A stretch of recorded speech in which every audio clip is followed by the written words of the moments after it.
Welcome to Shadow Mind, the space where we peel back the polished surface of the human psyche to reveal the shadows beneath. Today, we're asking a question that's taboo, uncomfortable, and yet deeply human. Why do women cheat more in relationships? Not just why, but what lies beneath the surface, the hidden forces, psychological mechanisms, and unspoken truths that society would rather ignore. Let's begin. We've been fed a story, a beautifully packaged myth, that women are by nature more loyal, more nurturing, more emotionally stable in love. That when relationships fail, it's the man who wanders, who breaks the vow, while the woman stands firm, patient, waiting with a heart full of unconditional forgiveness. But let's rip the wrapping off this fairy tale. The myth of female loyalty isn't about reality, it's about control. It was born from centuries of patriarchal design, where women's fidelity wasn't just a virtue, it was a requirement. A social cage, a tool to ensure lineage, protect ego, and maintain a power structure that rewarded obedience with praise. She who waited silently was good. She who questioned was difficult. She who desired more than survival was dangerous. But here's the raw truth: women are not naturally more loyal. They've simply been more punished when they're not. Infidelity among women isn't new. It's just been more hidden, more condemned. A man who strays is called a player. A woman who does the same? A cheater, a slut, a disgrace to femininity. And so many women have chosen silence. Chosen to suffer unmet needs rather than risk judgment. But that's changing. The modern woman is no longer hiding her hunger for intimacy, connection, aliveness. She's no longer buying the lie that loyalty means losing herself. Beneath the myth is a deeper psychological reality. Women are just as prone to dissatisfaction, loneliness, boredom, and desire as men are. But when their emotional world is neglected, when the relationship becomes a routine of survival rather than a dance of presence, something begins to fracture. And in the cracks, something ancient reawakens. A desire not just for touch, but for recognition. Not just for love, but for vitality. For the feeling of being chosen again. Of being fully, wildly, painfully alive. This doesn't mean all women will cheat. But it means the pedestal we've placed female loyalty on is built on sand. And when the tides of modern reality wash over it, the truth begins to surface. The myth dies. And in its place stands something more honest. A woman not bound by the fear of being unloved if she speaks her truth, but a woman bold enough to name her needs and to walk away when they're no longer met. The shadow doesn't lie. It reveals. Emotional starvation is not visible. It doesn't leave bruises on the skin or show up in photographs. It happens quietly, in the shadows of daily life, and it eats away at the core of a relationship without anyone noticing until it's too late. For many women, cheating begins here, not with desire, not with lust, but with hunger. A hunger for connection, for meaning, for being understood, deeply and without condition. The psychology of emotional starvation is complex. It isn't about being ignored completely. It's about being seen just enough to stay, but not enough to feel truly valued. A woman might live years in a relationship that looks fine from the outside. The bills are paid. The kids are healthy. The smiles show up in holiday photos. But beneath it all, her inner world is starving. She craves emotional intimacy, the kind that feels like oxygen to the soul. She wants to talk about her fears without being dismissed. She wants her partner to ask about her day and really listen. She wants to be touched not just physically, but emotionally, intellectually, spiritually. But when those needs go unmet, something inside her begins to shift. Psychologists call it attachment deprivation. When her emotional needs are neglected, her brain interprets it as abandonment. And the deeper that void becomes, the more likely she is to seek out someone who makes her feel seen again, even if that someone is a stranger, even if it risks everything. What's disturbing is how often women internalize the blame. They tell themselves they're being too needy, too emotional, too sensitive. They stop asking for what they need because they're tired of being disappointed. They shrink, they silence themselves, they fade. And eventually, they look for light outside the relationship. Not because they wanted to, but because they couldn't survive in the dark any longer. Philosophically, this speaks to something deeper, something primal. As human beings, we are wired not only for survival, but for significance. A woman who no longer feels significant in her relationship will eventually rebel against it, even if that rebellion comes with guilt, shame, and social judgment. It's not that women cheat more now than ever. It's that they are no longer willing to live emotionally malnourished lives. And here lies the uncomfortable truth many are unwilling to face. Women don't leave for someone better. They leave when they feel invisible. They cheat when they're not fed emotionally. And they betray when they've been betrayed by neglect, slowly, subtly, over time. When emotional starvation becomes a way of life, cheating becomes a cry for oxygen. It's not pretty. It's not polite. But it's real. To understand why women cheat, not just emotionally, but sexually, we have to strip away the polite layers of society and stare into the primal. Is it biology speaking through the body, or is it rebellion crafted by centuries of suppression? For a long time, we've been told that men are wired to stray, that testosterone and evolution made them the hunters. But when women cheat, we don't call it instinct, we call it betrayal. Society has long treated female sexuality as something that must be controlled, monitored, judged. Yet in the dark corners of psychology, a different story is unfolding. What if infidelity in women is not weakness, but power? What if it's biology reclaiming its agency after centuries of silence? Dark psychology asks uncomfortable questions. And one of them is this: are women biologically designed for monogamy, or is that simply the myth we've been sold to maintain social order? Studies now suggest that women, like men, experience sexual boredom. They crave novelty, variety, and affirmation. The old belief that women only cheat for love, while men cheat for lust, no longer holds. Women today cheat for desire, for adventure, for a taste of danger. And maybe, just maybe, because evolution whispers that diversifying their partners once increased survival, offspring from multiple mates meant stronger genetic possibilities. Is it possible, then, that what we see as moral collapse is actually biological power reawakening? Or perhaps it's not nature at all, but social evolution in motion. For generations, women were economically and socially dependent on men. To cheat was to risk survival, even death. But now, the game has changed. Financial freedom, social networks, dating apps, these tools have handed women something new: options. And with those options come decisions that were never on the table before. The modern woman doesn't have to stay. She doesn't have to settle. And she doesn't have to pretend she's satisfied if she's not. This shift terrifies people, not because women cheat more, but because they do it on their own terms now. From a raw philosophical angle, it's a reckoning. We're being forced to confront our illusions about love, loyalty, and ownership. If love was once about possession, is it now about choice? And if loyalty is only expected under conditions of silence and suppression, is it truly loyalty or obedience? In the end, perhaps the rise in female infidelity is not a moral failure. Perhaps it's a mirror held up to a world that taught women to stay small, quiet, and faithful, even when their souls were screaming otherwise.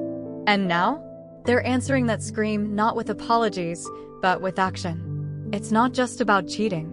It's about reclaiming the right to feel, to want, to choose. Monogamy.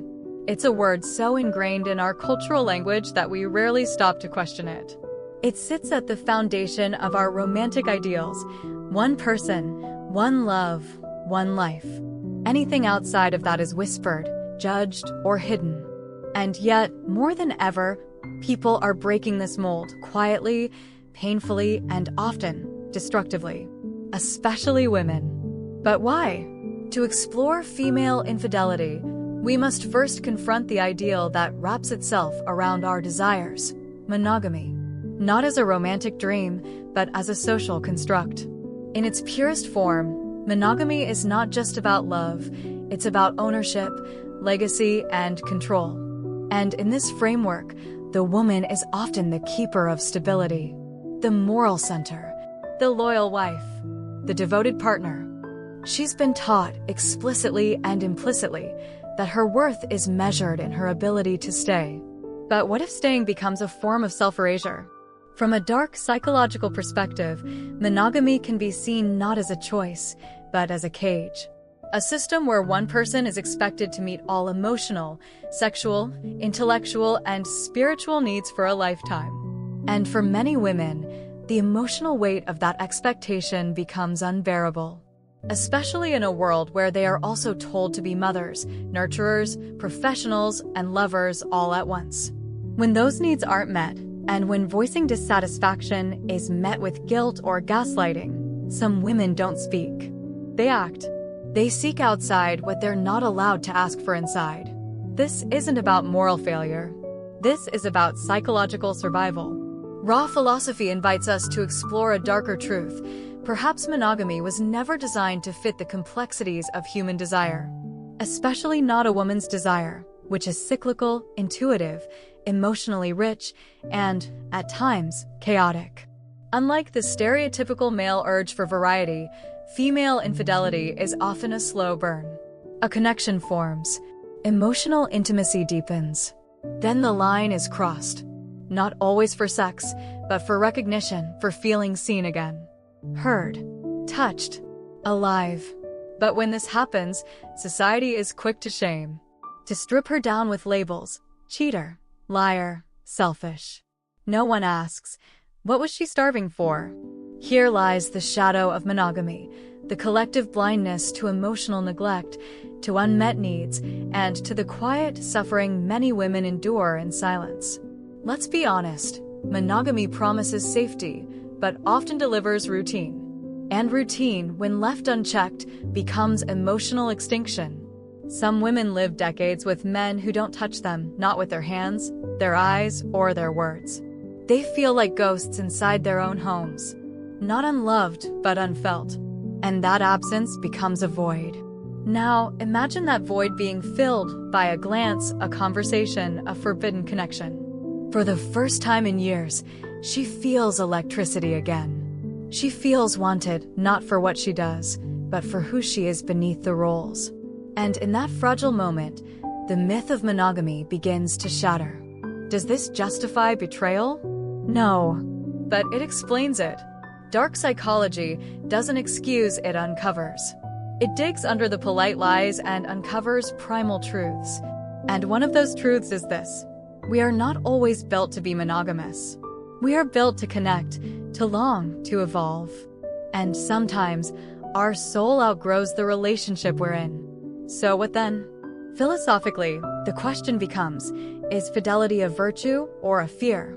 Do we stay loyal because we love, or because we're afraid of loneliness, judgment, or moral collapse? And when a woman cheats, is it the end of love or a desperate act of self-rescue? Some say that infidelity destroys relationships, but often it reveals what was already broken. It forces truths to the surface, truths that were silenced under years of sacrifice and submission. And here's where things get darker. Some women don't cheat because they're unhappy. They cheat because they've been too happy with everyone but themselves. They have built their lives around others, pleasing, protecting, giving. And one day, they wake up and wonder, where did I go? Infidelity becomes not a betrayal of love, but a search for identity. A reckless, messy rebellion against a role they never chose but inherited. This is the silent war behind the smile. This is the cost of the myth. In the rawest sense, cheating is often not about another man, it's about another version of herself. A version that is freer, bolder, less responsible. One who doesn't always carry the weight of everyone else's needs. And for a brief moment, she touches that version through the act of betrayal.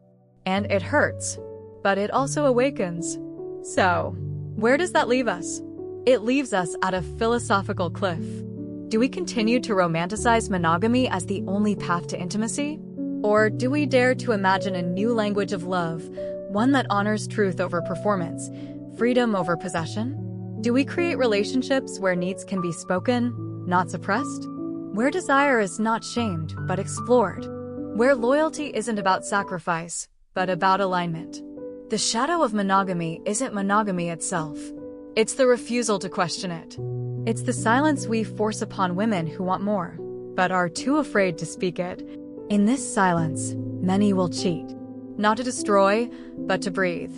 So before we judge the act, let's examine the cage. Before we shame the betrayal, let's explore the hunger. Because sometimes, the woman who cheats is not broken. She's just finally awake. Let's make one thing clear. This conversation is not about defending betrayal. It's not about glorifying deceit, painting infidelity as liberation, or diminishing the real pain caused by broken trust. Infidelity hurts. It shatters illusions, wounds hearts, and rewrites relationships in irreversible ways. But what this is about, what it's always been about, is understanding. Understanding the cracks beneath the surface, the silence behind the smile, the complexity of women's inner lives that often goes unnoticed, dismissed, or simplified. When a woman cheats, she's immediately labeled disloyal, manipulative, cruel. But rarely do we ask, what was missing? What was silenced for years? What systems taught her that suffering in silence was virtue, but seeking truth in her desire was sin? Dark psychology dares to go where most won't. It looks at the uncomfortable, the taboo, the shadow sides of human nature. And what it finds is not evil, but unmet needs, distorted expectations, and unresolved emotional truths. Women, like men, crave connection. They crave meaning. But unlike the male narrative of conquest and impulse, many women step outside the lines of loyalty because they feel unseen within them. This isn't to say they are right, but it is to say they are human. Raw philosophy asks us to stop moralizing long enough to start listening. It asks, what does this act reveal about the structure of modern relationships? About gender roles? About the weight of emotional labor? About the lies we tell ourselves about what love should be? And the answer, as always, is layered. Yes, some women cheat out of selfishness, just like men. But some cheat out of emptiness, out of years of emotional starvation, out of a need to feel alive again in a life that became only about serving others. This isn't a call to normalize betrayal, but it is a call to normalize truth. The truth that not all infidelity is born from cruelty. That sometimes it's a cry for selfhood. That before judging the action, we must investigate the context. We must ask better questions. What was she not allowed to say? What pain did she swallow for the sake of harmony? And how long can any soul survive when its own needs are treated as selfish? Understanding doesn't erase responsibility, but it brings compassion to complexity. And in that space, where raw honesty meets psychological depth, we find a more mature view of love, betrayal, and the hidden chambers of the human heart. This is not a justification. It's an unveiling. And sometimes, that's what we need most. As we come to the end of this episode, I invite you to sit quietly with what we've uncovered. Not to rush into judgment, not a retreat into moral safety, but to pause and truly reflect. Why do women cheat? The question is simple, but the answer lives in shadows. It wins through emotional neglect, societal pressure, internal wars, and the quiet hunger for something real. It speaks of survival, identity, rebellion, and longing, sometimes all at once. We've looked at betrayal not as an act of villainy, but as a symptom of lives unlived, voices unheard, and needs unmet. In doing so, we've challenged the myth of perfect loyalty, examined the weight of gender roles, and opened a door into the deeper human condition. But let me remind you, this conversation isn't about excusing harm. It's about exposing the truth beneath it. It's about meeting human pain with a level of curiosity that goes beyond pointing fingers. Because healing, real healing, begins with truth, not with blame. Perhaps the biggest lie we've told ourselves about relationships is that they are simple. That love should be clean, predictable, and moral. But love, like the people who live inside it, is full of contradictions. It's fragile. It's fierce. and it sometimes breaks in order to reveal where it was never whole. If this episode has stirred something inside you, confusion, anger, understanding, discomfort, that's good. It means we've touched a part of you that wants to grow. And growth, as always, starts where comfort ends. Thank you for stepping into the dark with me. Until next time, stay awake, stay honest, and never stop questioning the stories we are told about who we are. This has been Shadow Mind. I'll see you in the next dive.